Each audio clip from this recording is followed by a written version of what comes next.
નમસ્કાર, હું છું આપના સાથે ઈશા દુબે. આપ જોઈ રહ્યા છો જનસાક્ષી ન્યૂઝ.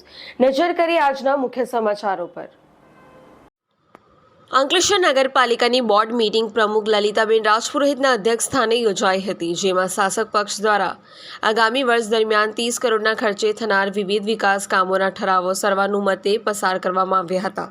વિપક્ષી સભ્યો આઇકોનિક રોડના નિર્માણ કાર્યમાં થયેલી ગેરરીતિ તેમજ ઇજારેદાર દ્વારા કામમાં વેઠ ઉતારી હોય તેના ફાઇનલ બિલના ચૂકવણા ઉપર રોક લગાવવાની માંગ કરી હતી.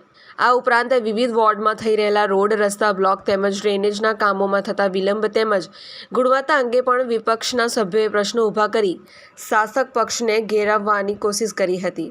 તો હાલમાં શૌચાલય કૌભાંડ અંગે પણ વિપક્ષે શાસક પક્ષના સભ્યો જ પોતાના પક્ષના એક સમયના નગરસેવક માથે દોષનો ટોપલો નાખવાની કોશિશ કરી રહ્યા હોવાનું જણાવી આ કૌભાંડમાં સંડોવાયેલા તમામ સામે કાયદેસરની તપાસ થાય તેવી માંગ કરી હતી.